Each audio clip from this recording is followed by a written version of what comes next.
ನಮಸ್ಕಾರ ವೀಕ್ಷಕರೇ, busy plus ಪಕ್ಕಾ ಸುದ್ದಿ ವಾಹಿನಿಯ ಸುದ್ದಿ ಬೆಳಕಿಂಡಿಗೆ ಸ್ವಾಗತ. ನಾನು ನಿಮ್ಮ ವಾಹಿನಿಯ ವರದಿಗಾರ ಸಂಗಮೇಶ್ ಮುಷಿಗೇರಿ. ಕುಷ್ಟಗಿ ತಾಲೂಕಿನ ಕಂದಕೂರು ಗ್ರಾಮದ ಸರ್ಕಾರಿ ಪ್ರೌಢಶಾಲೆಯಲ್ಲಿ ಶ್ರೀ ಕ್ಷೇತ್ರ ಧರ್ಮಸ್ಥಳ ಗ್ರಾಮಾಭಿವೃದ್ಧಿ ಯೋಜನೆ ಹಾಗೂ ಅಖಿಲ ಕರ್ನಾಟಕ ಜಿಲ್ಲಾ ಜನಜಾಗೃತಿ ವೇದಿಕೆ ಶಿಕ್ಷಣ ಸಂಸ್ಥೆಗಳ ಸಹಯೋಗದಲ್ಲಿ ಶಾಲಾ ಮಕ್ಕಳಿಗೆ ಸಾಹಿತ್ಯ ಸಂಕಲ್ಪ ಕಾರ್ಯಕ್ರಮದಡಿ ದುಶ್ಚಟಗಳಿಂದಾಗುವ ಆರೋಗ್ಯ ಮೇಲಿನ ದುಷ್ಪರಿಣಾಮಗಳ ಕುರಿತು ಜಾಗೃತಿ ಮೂಡಿಸಲಾಯಿತು. ಈ ಒಂದು ಕಾರ್ಯಕ್ರಮವನ್ನು ಚುಟುಕು ಸಾಹಿತ್ಯ ಪರಿಷತ್ ತಾಲೂಕು ಘಟಕದ ಅಧ್ಯಕ್ಷ ಮಹೇಶ್ ಜಿಎಚ್ ಅವರು ಉದ್ಘಾಟಿಸಿದರು. ಬಳಿಕ ಮಾತನಾಡಿದ ಅವರು, ಮಕ್ಕಳು ಆಟ ಪಾಠದ ಜೊತೆಗೆ ದಾರ್ಶನಿಕರ, ಸಾಧಕರ ಮತ್ತು ಕನ್ನಡ ಸಾಹಿತ್ಯಕ್ಕೆ ಸಂಬಂಧಿಸಿದ ಪುಸ್ತಕಗಳನ್ನು ಓದುವ ಪರಿಪಾಠ ಬೆಳೆಸಿಕೊಳ್ಳಬೇಕು. ಇದರಿಂದ ಜ್ಞಾನ ವೃದ್ಧಿಯಾಗುತ್ತದೆ, ಸಾಹಿತ್ಯಾಸಕ್ತಿ ಹೆಚ್ಚುತ್ತದೆ, ಸಾಹಿತ್ಯ ರಚನೆಯಲ್ಲೂ ತೊಡಗುತ್ತಾನೆ.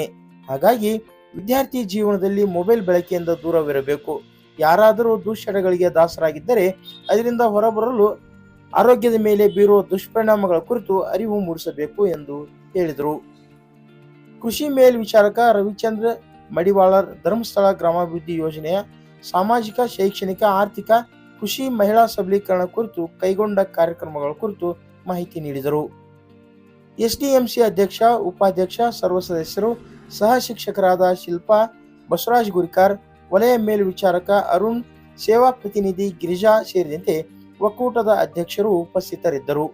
ವಿದ್ಯಾರ್ಥಿ ವಿದ್ಯಾರ್ಥಿನಿಯರು ಹಾಗೂ ಗ್ರಾಮಸ್ಥರು ಕಾರ್ಯಕ್ರಮದಲ್ಲಿ ಪಾಲ್ಗೊಂಡಿದ್ದರು. ಕಡಿಮೆ ಬಡತನರ್ತಕ್ಕಂಥವರು ಇವತ್ತು ಎಷ್ಟೋ ಜನ ಇದರ ಸದುಪಯೋಗವನ್ನು ಪಡಿಸಿಕೊಂಡು ಎಷ್ಟೋ ಉತ್ತಮವಾಗಿರ್ತಕ್ಕಂಥ ಕೆಲಸಗಳಲ್ಲಿ ಇರ್ತಕ್ಕಂಥದ್ದನ್ನ ಕಾಣ್ತೀವಿ. ಸೊ ಹಾಗಾಗಿ ಬಡವನಾಗಿ ನಾವು ಹುಟ್ಟಿದ್ದು ನಮ್ಮ ತಪ್ಪಲ್ಲ, ನಾವು ಬಡವನಾಗಿ ಸಾಯೋದು ನಮ್ಮ ತಪ್ಪ. ಅಂದ್ರೆ ಏನಾದರೂ ಒಂದು ಕೆಲಸವನ್ನ ಮಾಡಬೇಕು. ಸೊ ಹಾಗಾಗಿ ಅಂತ ಒಂದು ಕಾರ್ಯಕ್ರಮಕ್ಕೆ ಹಲವಾರು ಯೋಜನೆಗಳನ್ನ ಕೊಟ್ಟಿರ್ತಕ್ಕಂಥದ್ದು ಧರ್ಮಸ್ಥಳ ಗ್ರಾಮೀಣಾಭಿವೃದ್ಧಿ ಯೋಜನೆ ಅಂತಕ್ಕಂಥದ್ದು. ಸೊ ಹಾಗಾಗಿ ಇವತ್ತು ಇವರೆಲ್ಲ ಹೇಳಿದ್ರು ನಿಮಗೆ ಎಷ್ಟು ಯೋಜನೆಗಳದಾವಂತ.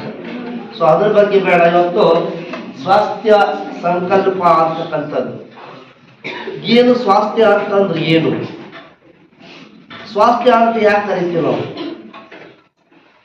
ಸ್ವಾಸ್ಥ್ಯ ಅಂತಂದ್ರೆ ಆರೋಗ್ಯ ಅಂತ ಕರಿತೀವಿ ನಾವು. ಸ್ವಾಸ್ಥ್ಯ ಅಂತಂದ್ರೆ ದೈಹಿಕವಾಗಿ, ಮಾನಸಿಕವಾಗಿ ಯೋಗಕ್ಷೇಮವನ್ನು ಸೂಚಿಸೋದಕ್ಕೆ ಸ್ವಾಸ್ಥ್ಯ ಅಂತ ಕರಿತೀವಿ.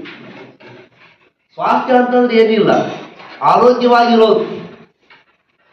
ಆರೋಗ್ಯವಾಗಿರೋದೇ ಸ್ವಾಸ್ಥ್ಯ. ಮತ್ತೆ ನಾವು ಏನಲ್ಲ. ಆದರೆ ನಾವು ಆರೋಗ್ಯವಾಗಿ ಅದಕ್ಕೆ ಹೇಳ್ತಾರೆ ಸ್ವಾಮಿ ವಿವೇಕಾನಂದ, ಸದೃಢವಾದ ದೇಹದಲ್ಲಿ ಸದೃಢವಾದ